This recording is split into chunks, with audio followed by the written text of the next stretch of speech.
And the reason we hang out as a group, the reason we bother to group is as complicating as groups are, okay, and by the way, they are, there's no way around that. Even in a Zoom group, the reality is that um, we have different wants. We have different ideas about how best to realize those wants. We are busy. We can decide that having to really show up or be present to another is, a waste of time. We're busy. We got a lot of stuff going on.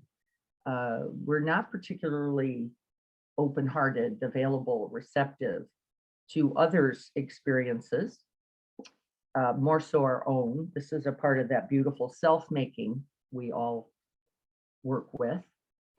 And as a result, you can decide, well, like I have, by the way, for a lot of years, that practicing in your closet is a better plan because, it's not so complicated.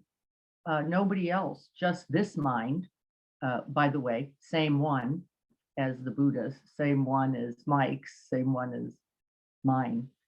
We don't have to deal with others, but this just actually doesn't work out very well.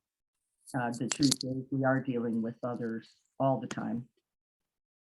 And so I thought we would spend a number of weeks, I'm going to say at least 12, certainly up to the wedding. April 22nd, Earth Day, is my son's wedding. It's a major family event. It's very exciting for us all. And I'm not sure how focused I'll be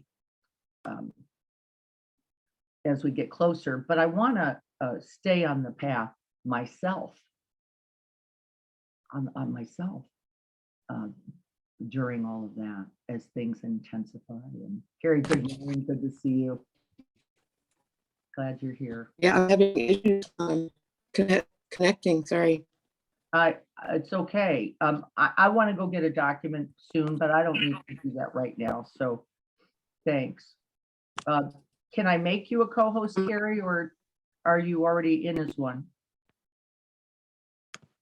On her phone, so I don't even know what I'm Oh in. yeah, you're choppy, so let's not do that. Thank you. We're just going to stay like this for now then. So what I was saying is, it's my goal to follow the Buddha, Jesus, Muhammad, David, Allah, whoever we can think of, my next door neighbor growing up, into this reality of non-suffering. And I don't know a better way to do it than to do it together, because however successful the Buddha was, for example, in being enlightened himself, what he became clear about, I am also clear, is that one's single enlightenment matters. It counts, it is meaningful, it contributes something. And contributing that, offering that wisdom, that compassion, that care, that love, those teachings, not only for oneself, which would be somewhat antithetical, I might say, but also for, with others, is the path. It is the path. It is not mine. It is not yours. It is not the Buddha's. It is not Jesus's, however you frame that, alone. And so this book that we're going to be reviewing over the next many weeks, a whole life path, says every breath then, every thought actually contributes something. And to the extent then and conditions something, let me add that, for the very next thought and the very next breath and the very next grasping or the very next moment of non-reactivity. And then leads to the next, which leads to the next, which if we can be wakeful, if we can be attentive, caring, if we can show up, if we can pay attention, if we can open on with honesty and integrity and care to what's going on, we can, it's certain, be free of suffering, beautiful beginning, and we can contribute to the end of suffering for the whole of this world. And as we see a world now in its suffering, like deep suffering, I believe we're called more and more to the path. It is not for me to tell you what your path is. It was neither for the Buddha to tell you. These are just well-versed, well-evidenced, well-experienced possibilities. And we already know that some people come to awakening in one way, others in another. And I think that's spectacular because I love the reality that there's not just one door. I'm hopeful based on that we each have a door, right? That we each have a path. And the job of the Eightfold Noble Path then is to help you find yours, right? It isn't to go only this, only like this. The first instruction is let's pay attention then and see what leads to ease, what leads to peace, what leads to non-reactivity, non-judgment, no suffering. Let's pay attention. And then let's also pay attention to go, there is no number of Amazon packages, right? And I'm using a simple example. It's why I've come off Amazon. There is no one place to get your vitamins. Folks, it doesn't have to be there. That it has an addictive component. And that component is, I don't know how many boxes I've ever gotten here with the thing I thought I needed at the moment, but there's only more boxes to get from there. There's no amount of anything in those boxes. It doesn't mean you don't need them. I'm not being judgmental of the boxes. I just want us all to start paying attention to the reality that that will not be the path to ease, to tranquility, to equanimity, to wisdom.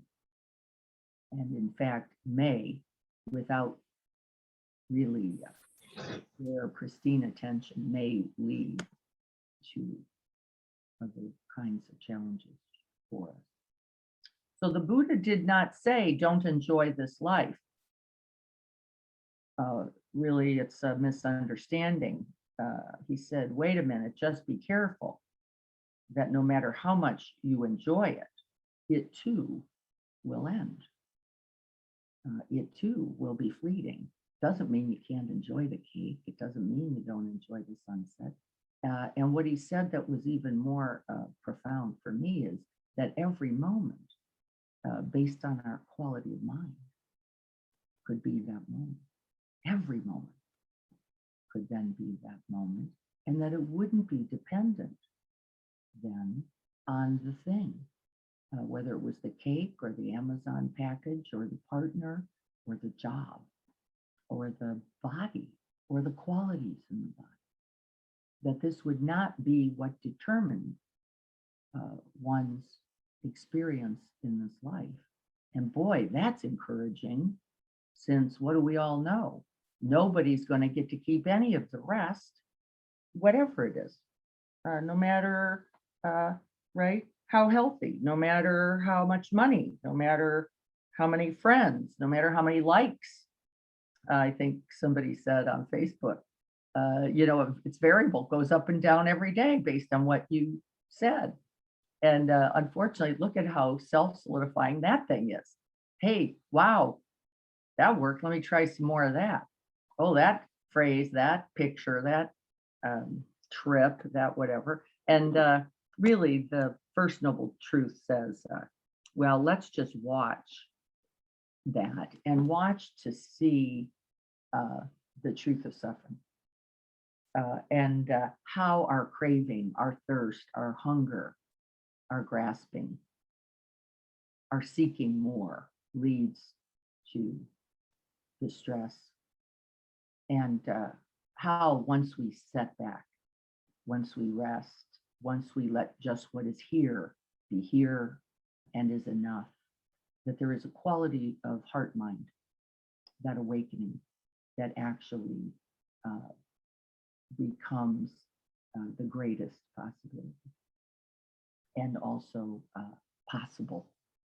It's possible besides. So I want to leave it there a little bit. We're going to practice once again with the Shamatha and Samadhi elements, because that was the base teachings. They were essential. They are essential to the stability of heart mind.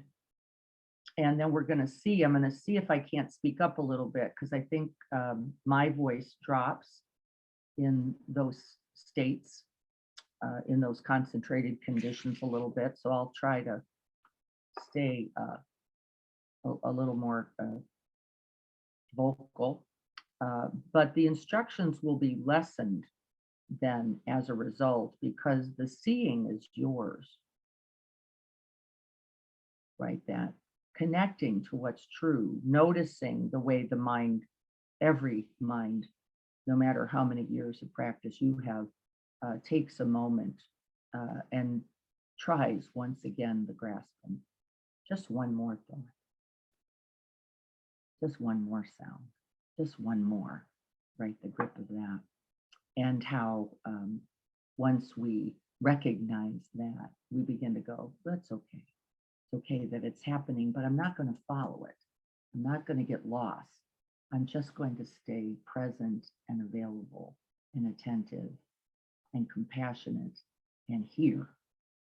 And that we begin to see again and again, then don't we, how that by itself becomes the sukha, how that itself becomes the sanctuary, the refuge, the resting place, and how that becomes then, as we continue the practice into concentration, the refuge that cannot be disturbed, that cannot be conditioned, just there and there, and there's some more. So let's see what we can do with this. I'm gonna do a little bit of adjusting because I'm not quite set up right. We want to be in a position where we're not having to think about and order or organize the body so much. We want to let it just be restful. So find whatever posture works for you for that, not having to be become a distraction. I'm going to check here just to make sure we have, okay. All right. It seems that the internet's a little wonky, you know, just like our minds sometimes, a little jangled. So we're just going to do the best we can with that. I think we've got everybody here. Now I'll try to pay attention for anybody else that arrives. So you don't need to. So let's get your base settled.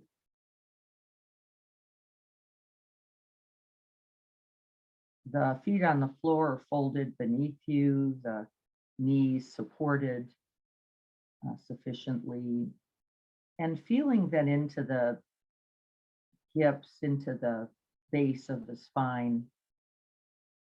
And then I like to just release that. I don't like tightening up in that area. We have a tendency for that. So just a little forward and back, and finding your seat. And I don't know, those of us who were present around when Phil Pedichenko was helping us find our seats, on the cushions, uh, I was surprised by the fact that really he said you want to create enough arch in the lower back that the belly really rests forward along with the heart, and the shoulders naturally fall first slightly back and then round like a beautiful chalice for the heart.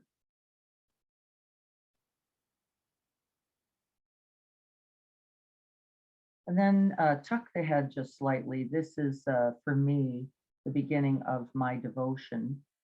And it's not a devotion to a person, a thing.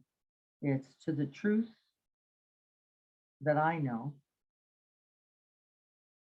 that there is the possibility of the end of suffering and that there is a path.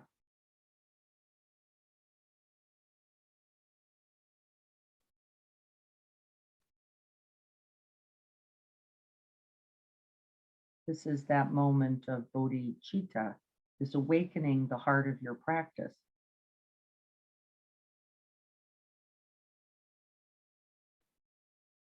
We soften the eyes, release the shoulders, place the hands.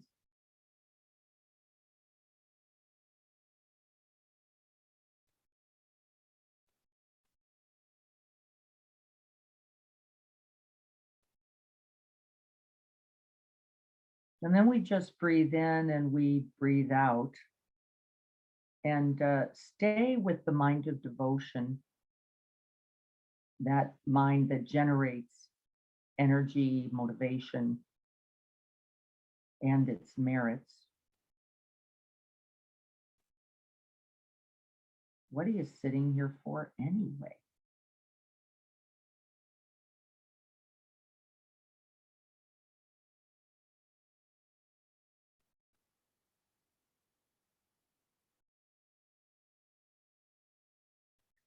And then because of our forward moving mind and its nature and habit, I just like to rest the body back, just like 5 or 10%, just a little gentle movement back.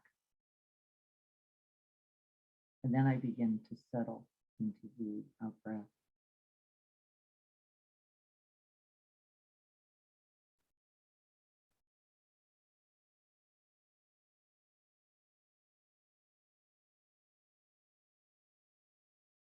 And once I find that stillness, once that stillness, it takes just a couple breaths to go, oh, right, I remember.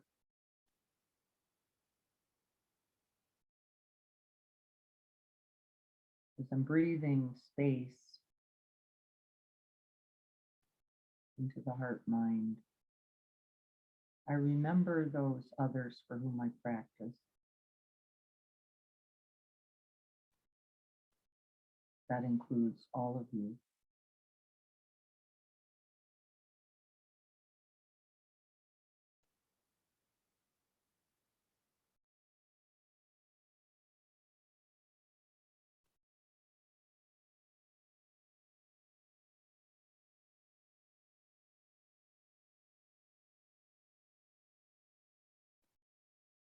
Beautiful at the beginning.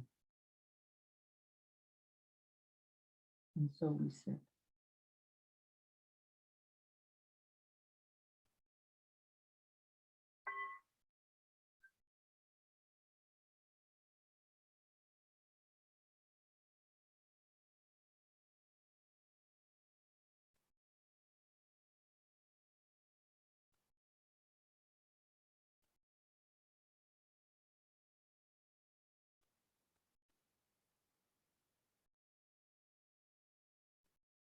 We begin by inclining the mind towards the sense of the whole body breathing. It can be the whole physical body or the whole breath body. See where your mind naturally alights and let it rest there.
You may have a narrow lens on the breath spot that might work for you.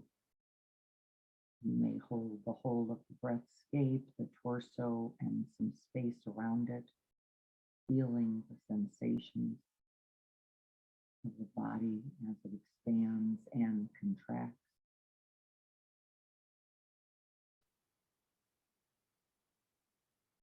You may hold this body resting in this vast open space. But there is a commitment asked of you here.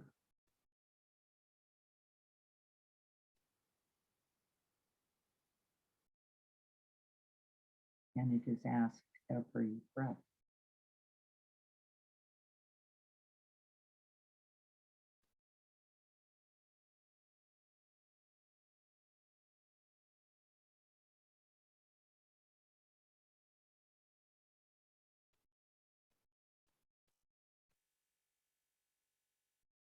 This is the beginning of forming relationship.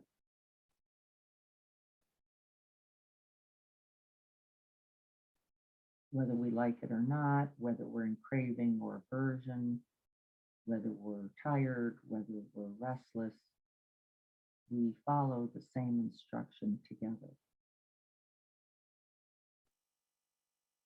No matter what, with each breath, we make contact. We find the breath and drop the mind and one's attention there, not thinking about, but knowing, feeling.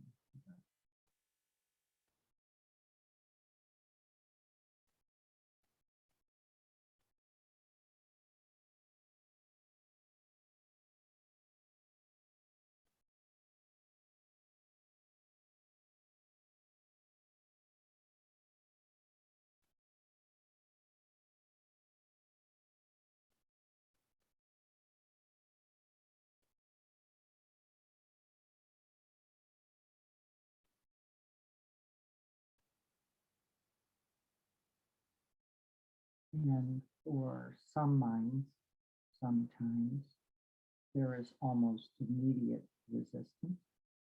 What's the point? Could have been typing, playing tennis. And that's okay too, because as we attend, we can stabilize the mind and even recognize that. But for now, for just now, we're going to see if we can't just commit ourselves fully.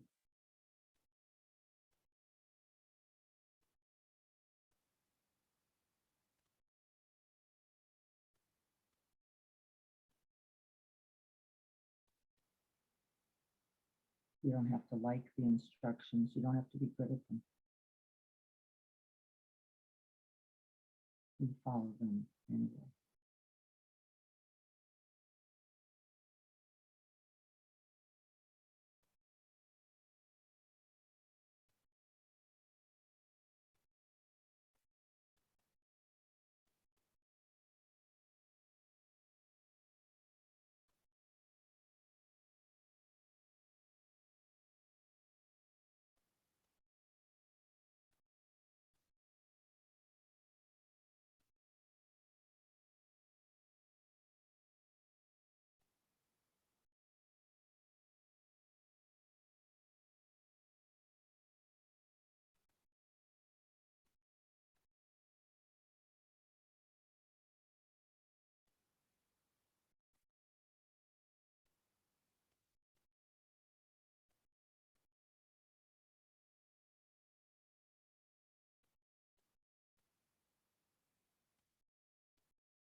In this initial phase of shamatha practice, we begin to develop a familiarity and then ultimately a unity with the breath. It's a little easier to find, a little more easeful.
We have to remember that this is not a practice of getting rid of other objects and other phenomena. This is one of the first errors.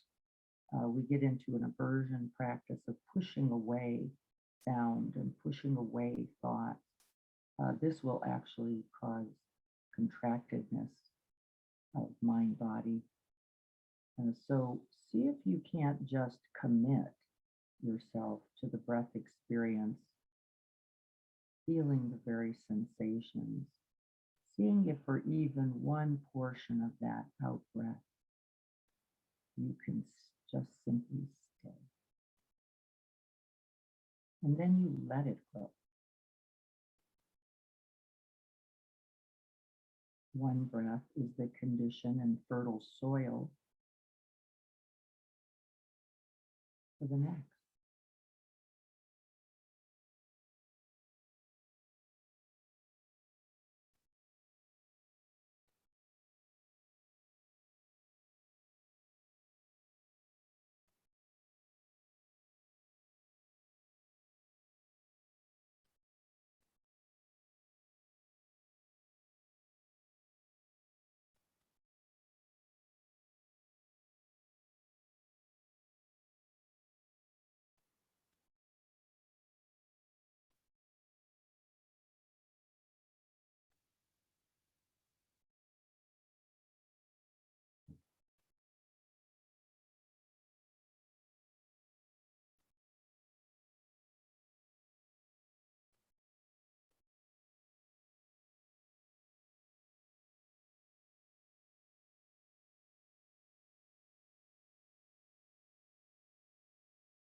With each out breath, we're seeing if we can't simply release the body from its tangle,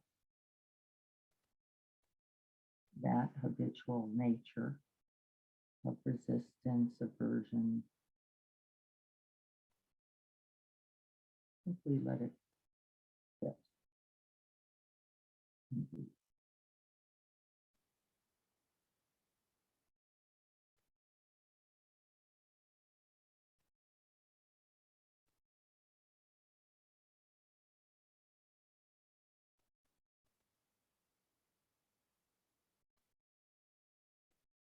Some have said, like placing this body mind in the lap of the Buddha with each out breath.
And so you notice that the practice is continuous. There is an inviting the mind to the object of the breath experience, the breath space, the commitment of the placement of that mind again and again, and the invitation to become familiar, to join, to become pacified and unified with that breath experience.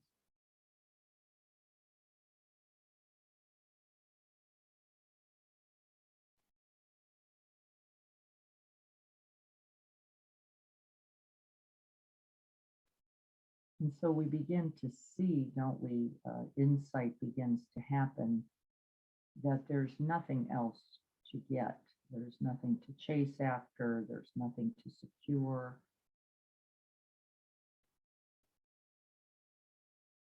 There's simply this breath, this moment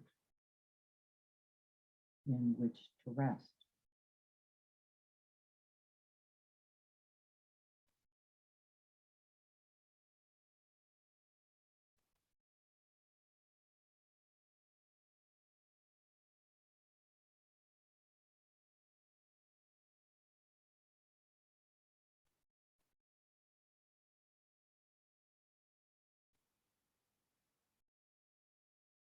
And so you may notice small moments where you stop constructing, fabricating, seeking. You stop looking somewhere else for something. You simply rest here in this untangled body, resting in this breath, and then in the end of the breath, the not breath. We begin to let go of even the handle of the breath.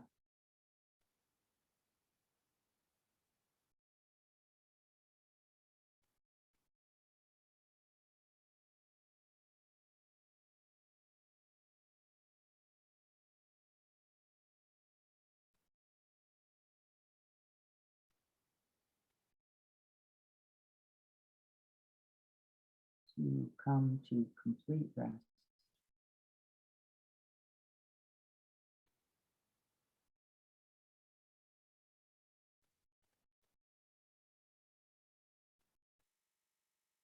A flash of wide open, spacious awareness.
As we begin to remember,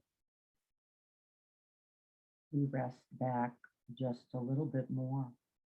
Oh, this is where the ease, where the clear seeing, where the restful mind and body, where the end of suffering is found. And we commit ourselves then even more.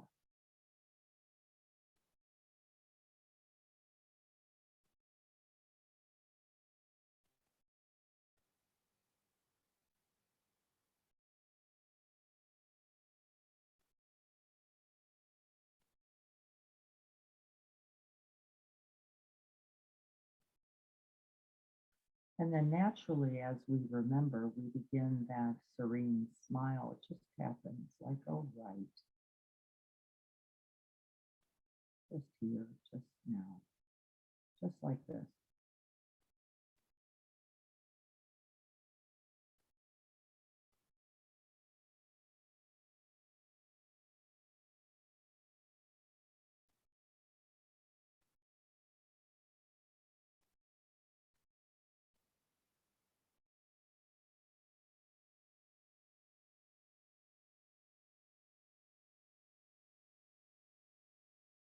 And for some of us, this continuation of attending to the breath is most important because you begin to notice that any movement away from the breath continues to pull you. There is a continuing craving or aversion or being drawn towards or away. And so you just stay right here.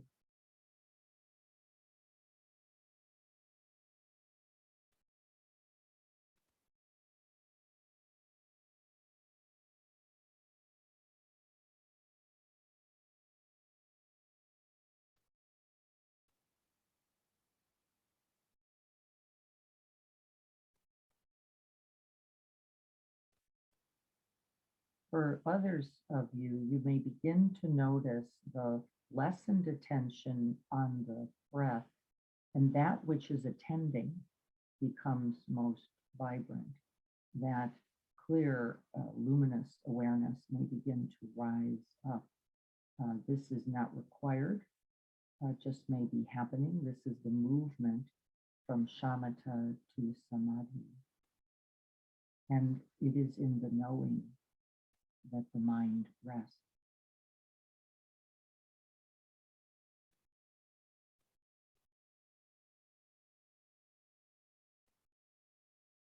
The breath is still present and available. But that sense of growing spaciousness also begins to happen. We begin to get the sense that in this place, this mind is available with every object, everywhere. And we don't begin looking or seeking at all. We just notice. The unity is already established. The concentration is already happening. And so we just rest in the knowing.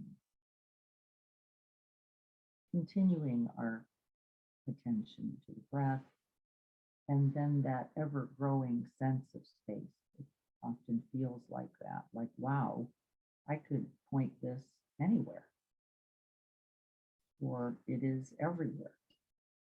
And I'm not asking you to go anywhere, just rest in that growing sense of spaciousness, that sense of brightness.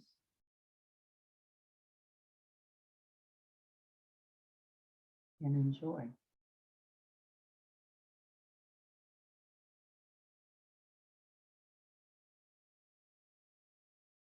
The breath itself may become most vivid. The knowing becomes brighter. There is a sense of connection, unconditioned connection, can't be broken.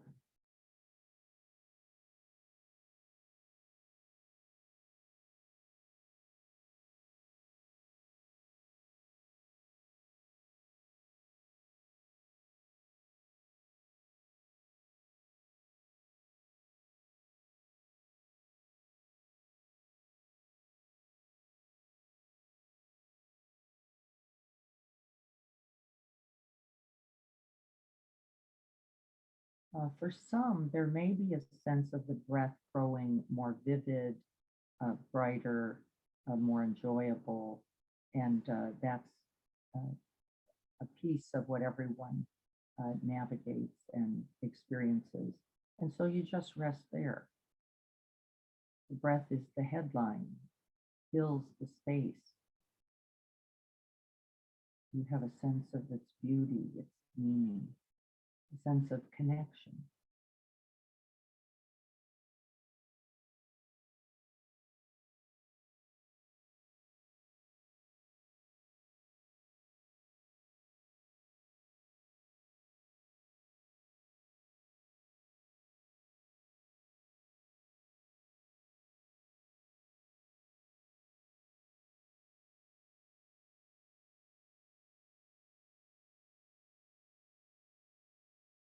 We're cultivating the attitudes here of curiosity, of receptivity and openness and ease, no matter if it's the breath that's vibrant, joy filled, or that vast open space in which it moves. We rest the mind wherever is easiest.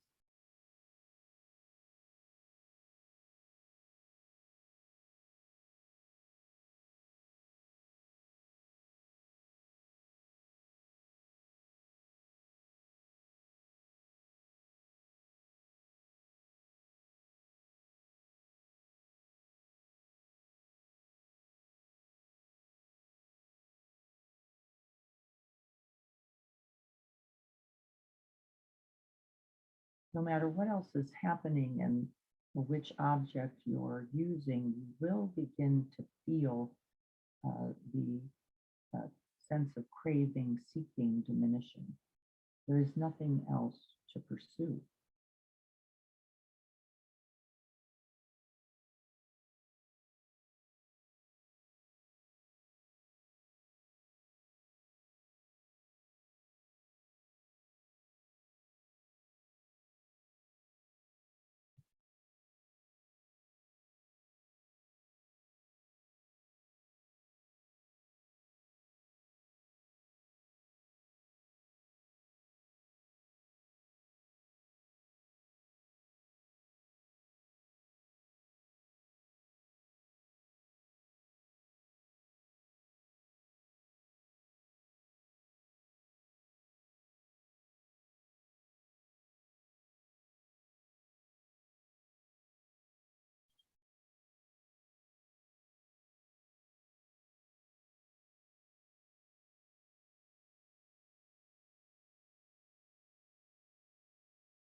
And for the final moments of the practice,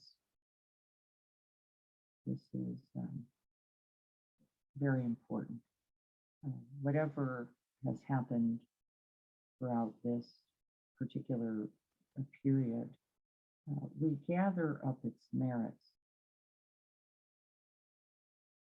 We gather all the goodness, all the benefits, all the calm, the ease, the recognizing,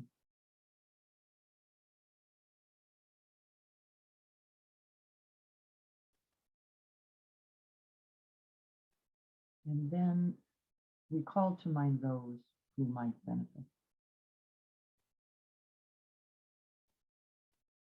And we begin to breathe it out.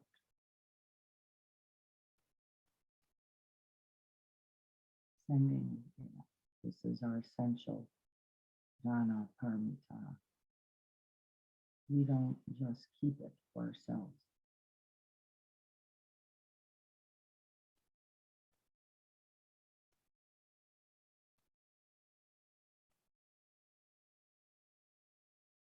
You may call specific people, you may call groups, you may call all beings. However you can make greatest contact, do that. I always begin with someone I know who I sense some suffering, and myself.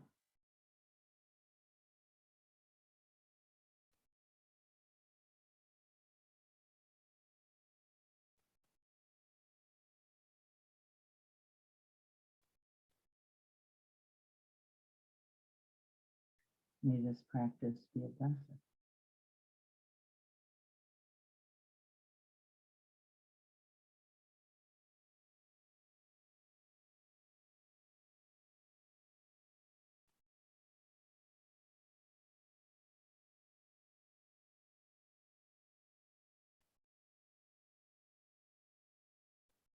May we all be filled with wisdom, with compassion, with loving kindness.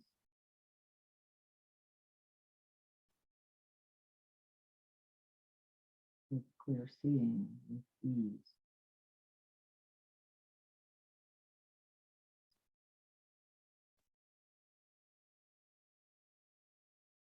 And may we be well.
Take a moment, just bring your attention to the body.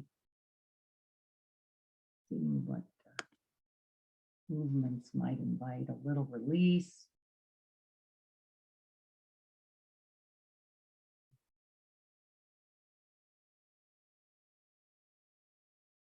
I'm going to check in on everyone first, just seeing how we are and seeing if there are any specific questions about the instructions. We're going to begin there or not. And I'm going to get closer so I can sort of see what's going on here.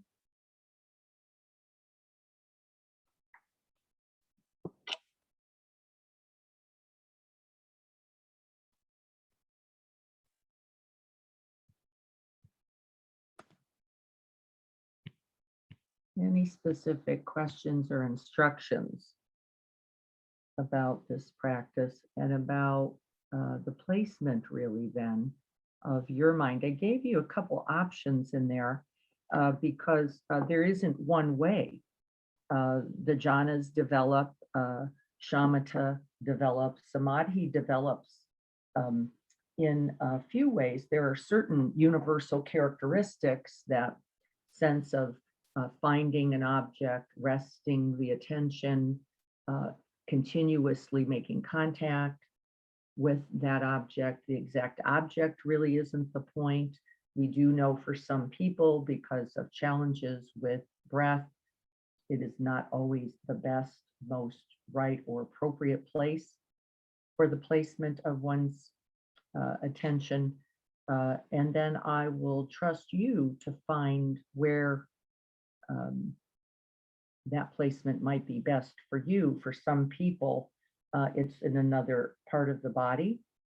Um, for others, we do know that some people rest in sound because the body is fraught with uh, attachments and aversions in a way, particularly if there's particular struggle in the body. May not be best for you. That's all fine. It's not really the point. The object isn't the point of the practice.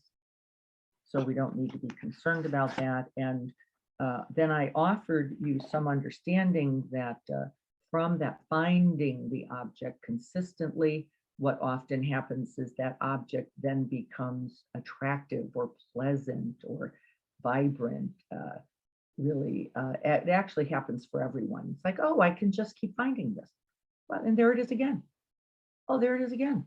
And it doesn't seem so effortful. It doesn't seem like such big work. In fact, it feels like the work begins to fall away, that object is just there. And there's a smile, as I said, that kind of, oh, this is lovely. I can just be here and be here. Everything else begins to just still be at play. It's just out there in a way that we're not grabbing it, we're not seeking it, we aren't looking to get rid of anything. We give up all of that movement of the attention for as we sometimes say, the love of the object. We just rest in that, whether it feels like just that big breath, it's just the breath itself, it's just fine. That's one way into samadhi. The other way is that the breath, really as interesting as it is, falls away. It's 8 o'clock. Into that greater knowing, that which is knowing and experiencing and holding, becomes larger. I'm curious, actually, which you experience, because again, it can be all of that, some of that. It wouldn't be none of that. It might be that you couldn't make contact with it. Yeah, that might happen. So let me see. Victor here. Good morning, Victor. Thank you. Need to go. Sure. Mind is everywhere, but can come and rest for a moment. Beautiful. Keep practicing. That is our work.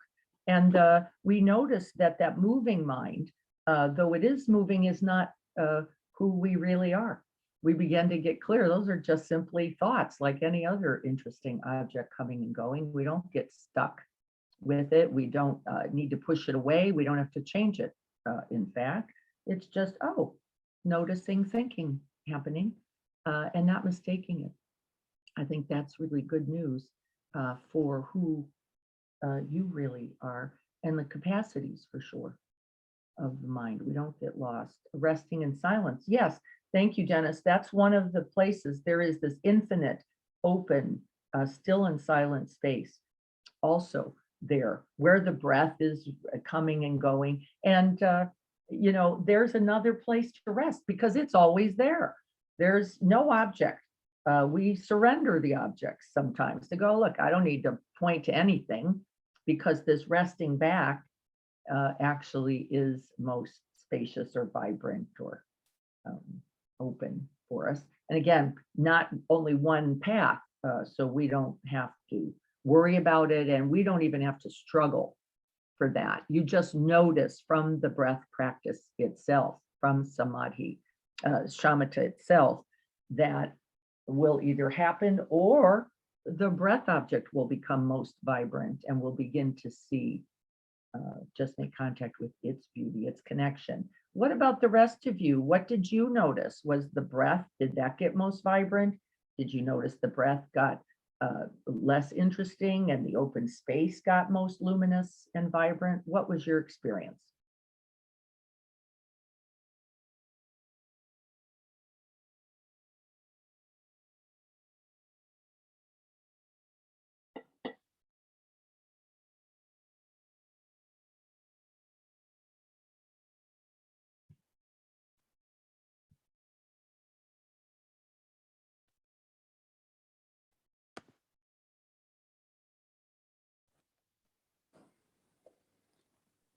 Um, what I kind of recognize and began to recognize it more is that as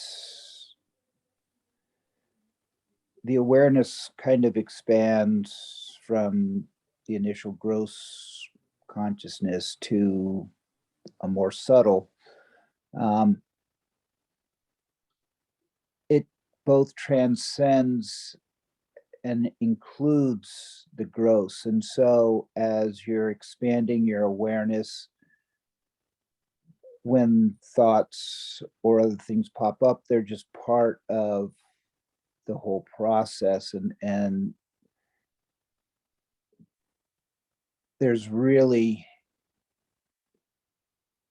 it's a complete non-attachment, but it is included. And so you don't fight it to be one place or the other. And it just kind of flows into this expanded awareness, and as you get a little bit deeper, more open, my breath started to just kind of fade into the background, even though I was aware of it, but it wasn't an object of attention Anymore. You didn't work to get there. No, Not at all.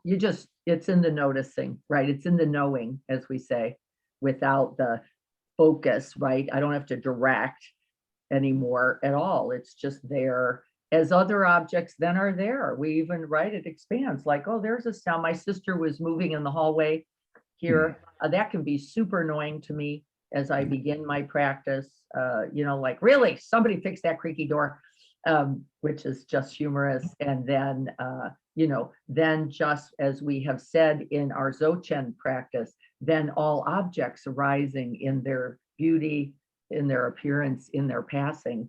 Really non-attachment, I think, non-reactivity, non-judgment are really, this is why those non-words begin, the Buddha speaks in that way, because there's nothing to see. There's no Amazon package to open. It's just here and its appearances and not. Some people noticed, I see, that the breath became most vibrant for a time, and then the breath fell away as the primary object. And that I see someone here, Robin, noticing hard to stay focused. Yeah, Robin, that's everybody's truth. I want you to watch this idea that that's somehow your mind. Everybody begins with directed, pointed attention. It's the requirement. There's no way out of it. Because thoughts about the day, thoughts about yesterday, thoughts about what we're going to be doing next are all there for all of us, by the way. So that's, I don't even want to feed that more by going, that's something about your mind. That is the mind. And its nature is the commitment. And because you're so wonderful in physiology, you know this, we just stay. Then even if when it hurts, we lift the knee. Even when, right, you go, nope, this is unconditional. Whatever else is going on, I'm just going to stay in this. Mind goes where it goes. It's all fine. Just like body aches the way it aches, or it doesn't do what it doesn't, not the point. We're just in the commitment, in the wholehearted commitment. I'm just going to come back. I'm just going to be with this breath. In fact, we know there's no back, right? There's just this moment, this breath. Let me be here and continue. We begin and continue. Those are the two first key instructions. And Adrian says, the breath for me. Yeah, sometimes that breath just becomes vibrant and interesting, and we just rest in it. There's nowhere to go. There's nothing else to get. We don't have to pursue silence or spaciousness, or we're just right there in the resting. Renee says, breath faded. Yes, that can happen for those who have a regular practice. Faded into the background, into open space. It was a little floaty. Yes, it can feel like that. We have to watch that a little bit, but I'll talk about that later. It became clear that all I can offer in crazy situations is love and support to others. Yes, that stability is what you're offering, because love comes out of it. love comes out of it. Right from that pacified, unified, present, there's nothing else to do. And there would be nothing else to offer. You don't even need, yes, thank you, you've said it, Renee. No need to try to fix it, make it different, make it some other way. I got to make it green. Right. All that just becomes not even interesting. But the presence is there. And you can feel something in that I love, which is the presence. It's enough. It's enough. Beautiful. Pete, I see you on screen. I don't know if there was something you wanted to offer, but I'd love to say good morning. Good morning. Yeah, my kind of place of rest, also shift, right? Starts with breath, of course, and but I positioned myself in front of a window, and so when the sun came up out of the clouds, it filled the behind my eyes with light, and I kind of used that as an object and rode that until the light was no longer behind my eyes. It just was, boundaryless, bright light. And one of the distractions that I practice with are the three hounds, and they're just going to be a constant part of my practice at this point. So as one, I can let them just come and go, but as one tried to get into my lap as I was sitting in this space of white light, there was the feeling of and by the way, the chair was built for one. So, and this is not a small dog. And so like there was this feeling, and you'd said just a second before, sitting in the lap of the Buddha, and I kind of was like, oh, I don't have enough room in my Buddha lap for the dog, which then became a metaphor, like the thought kind of, or the awareness of like, do I have enough space to hold others, which is something, I've been working with. And then the feeling of like, no, clearly not. This is a chair for one. And I'm the one, right? Like I get to just sit in the lap of the Buddha, and the dog gets to get down. And then all of a sudden that white light and that kind of objectless spaciousness became this feeling of sitting in the lap of the Buddha. And that was then really all there was for a bit, right? Is just this feeling of being held. And of course there were the physical sensations of the chair, and there was a warmth, but it felt energetically, kind of supported, nurtured, I would use adjectives like that. Yeah, that's wonderful. I love that. And in fact, this is a key teaching, isn't it? Which is, if we don't place ourselves first in the lap of the Buddha, there is no room. There is no room. Yeah. I hold the dogs and others in my lap plenty. This morning, I needed to be held, so that was good. And I'm going to say, let's use that as we begin together as the primary instruction.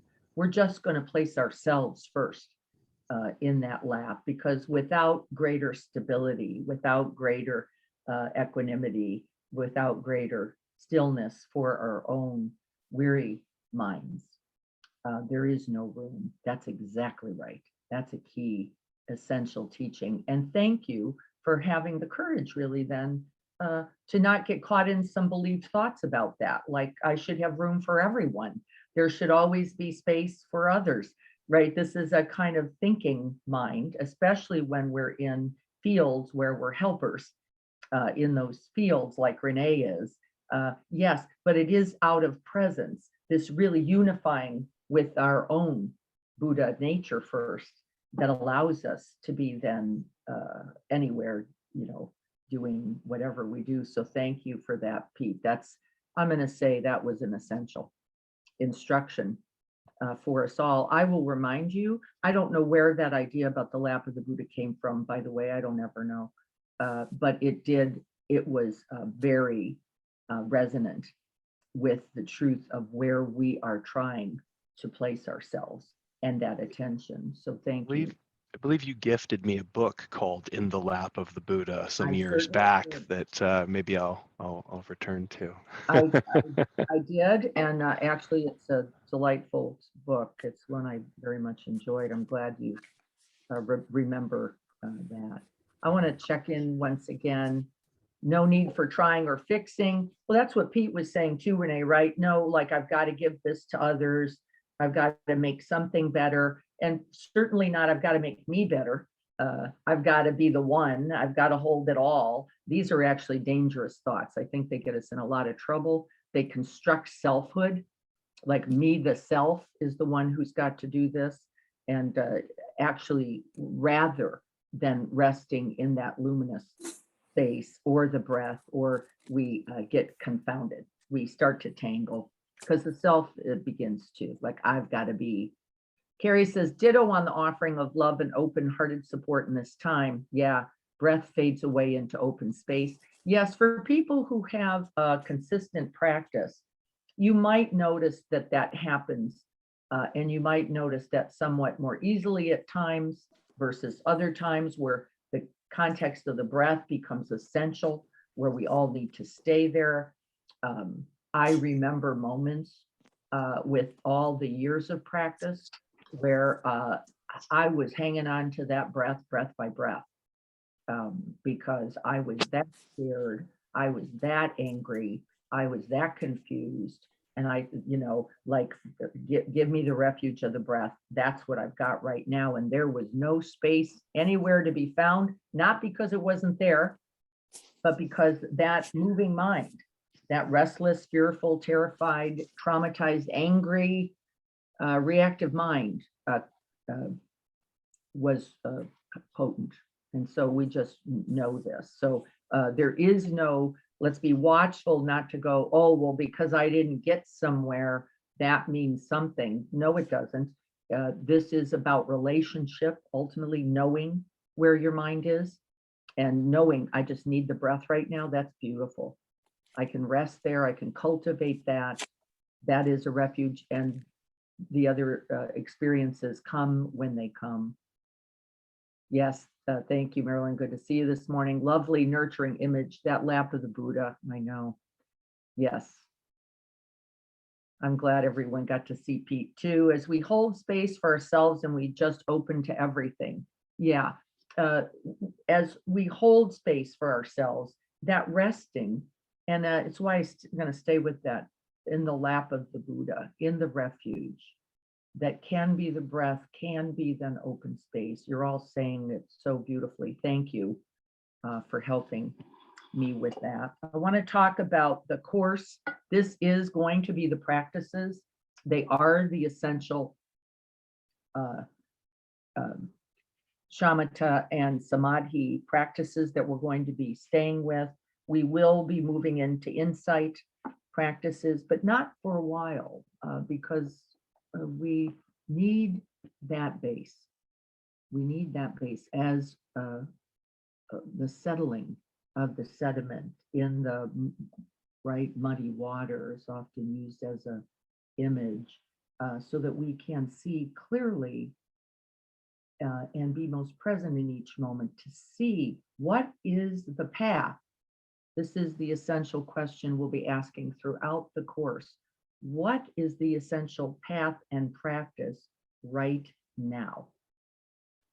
That's it. We are going to look over the possibility of a path, but that we know, and it's not just in the context of Buddhism or any other tradition. We know that if you don't have a compass point, if you don't have a path, if you don't really, the wandering, the lost, the confusion, the greed, let me then grab this and that, let me get rid of this, continues and will and is essentially suffering. And without that path, and we're going to be reviewing those 8 arms, those 8 limbs of the path in a whole life path here in this book, which will just keep saying, and what about this? What about this? What about this aspect of the path? What about this aspect? And then we're going to let go of that a little bit to open to include another. And just like the breath stays pristine and available. And then we can include and grow the aspects that's going to be here. One of the things we're going to begin with starting next week, so I want to make sure that your reading is the 6 tenets. The 6 tenets, these are the essential points of the path we're going to be walking. I want you to make sure to read that. I believe that that's chapter 1, but I'm going to check and see. It looks to be. Yes, it is. Thank you. I want to see how long that is because I don't want us to. Oh, no, it's tenants are chapter 2, Di. Yep. Chapter 2. So you're going to read chapter 1, the need for the path. You just heard me make one simple statement about it. And that statement was without a direction, without a path, without a practice, without a commitment, we are lost. That's the deal. That's the deal. And so is that path rigid? Is there only one possibility? Does it have to be just like this? Is it only? The answer is no. But there are essential and universal supports for how to know the path from the not path. And we're going to talk about that next week. How to know, is this the practice? Is this the path? And the very asking of the question, by the way, is a part of it that we actually inquire. What is the practice right now? What am I present to, not present to? And then we're going to use those 6 tenets from chapter 2 as a way of beginning to assess, right? Is this a possibility? Is this a possibility? Anything to which we are open and recognize will be an essential part of that. But without that base, without those 6 essentials, and I love Gregory's description of them, the truth is it will be fairly difficult to find. Why? Well, because then we're simply led by our attachments to pleasure, to comfort, to security, and that wanting. And we are led then also by the aversion, by the aggressions, by the ill will, by the not wanting mind. And that mind is guaranteed suffering. That one is guaranteed. So we're going to, what are the conditions that we're looking for to say, here, be here, rest here, open here, direct one's attention as we are going to be needing to do on this path to those qualities. So chapters 1 and 2, we will begin next week by definitely reviewing the 6 tenets, and we will be identifying practices, particularly for me, one's commitment to some amount of time in breath awareness practice every day.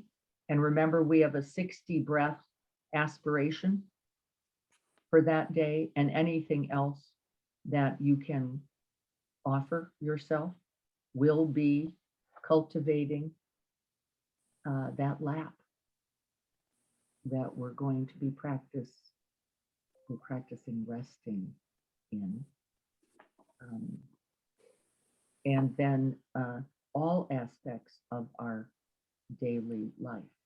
This is the path itself, all aspects of our daily life. From how we put on our shoes and then we'll begin with the Noble Eightfold Path after that. So is there anybody who doesn't, Whole Life Path is the book. I would recommend getting it. I will not be able to copy parts of that and share. Gregory, unlike our previous author, Sharon, was not comfortable with that. And so we're not going to pursue, I will not be sharing chapters.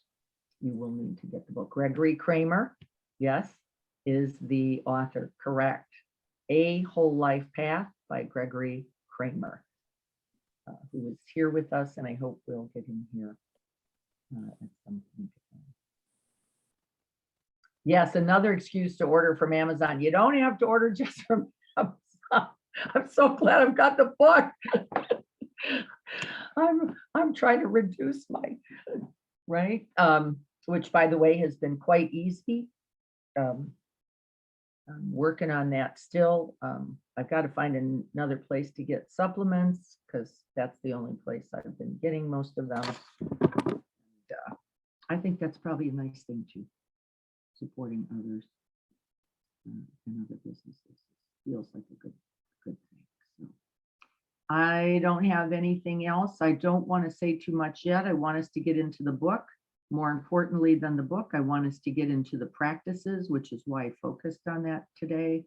I really want everyone here to make a commitment to at least those 60 breaths. If you can't do that, unfortunately, thank you for iHerb. I will take a look at that. If you can't do the 60 breaths, this will be interesting, certainly. I think there is certainly still benefit because the doorway of knowledge and study are also valuable paths. But it would be my desire that you really cultivate those qualities that we're going to be naming, not just remembering the words. And those qualities are best cultivated like that.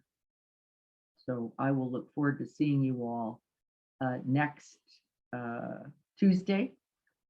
We will be identifying study buddies, people with whom we can review our practice questions for the week. Once I know after next week, everyone who's interested, not everyone was able to be here today. We will do that, but I would spend the time, if you haven't, getting the book. Very worthwhile book. And then I will look forward to being with you next week, with you working this week to establish that daily practice, 60 breath minimum, if not more. The truth of the practice is it will grow itself. I promise. So if you're doing 60 breaths, it won't be long before 61 and 63 and 65 naturally happened because of the sukha of that practice. If that's not happening for you, by the way, if you go, I just can't bear it, please let me know so that I can help you and we can figure out what element of hindrance or confusion might be present that's keeping you from that lap. All right, everyone, let's sit together for just a minute. Letting the words fall away as we always do. For what? The felt sense.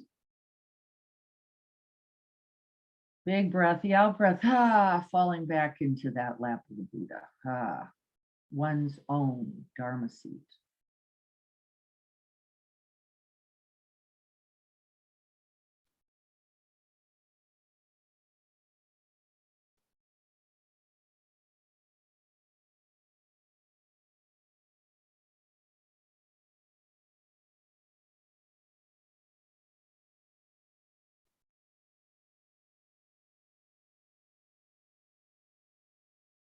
There is nowhere else to be but here.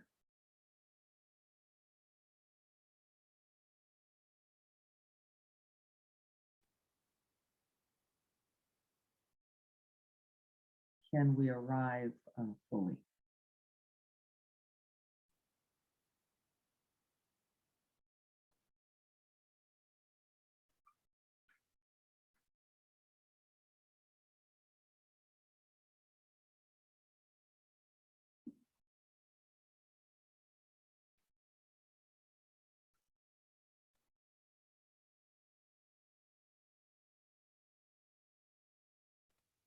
And with 20 breaths,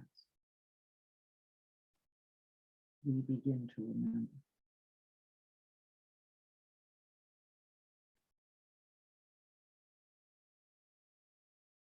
May we gather our attention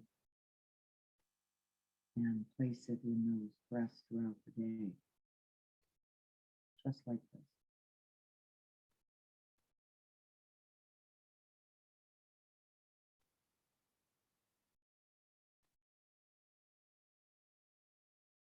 And may we all be happy May we all be free from afflictions, addictions, distress.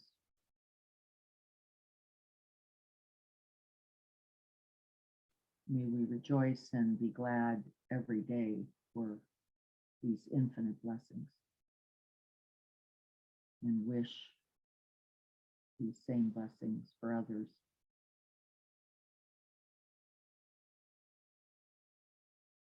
And may we rest in the arms and the lap of the Buddha.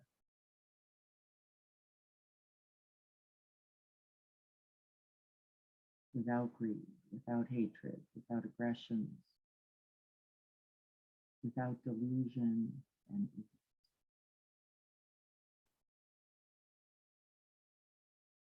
And so we ourselves are free. And all beings.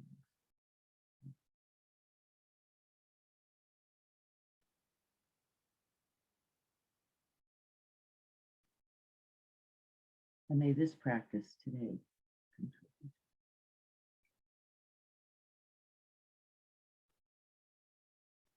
So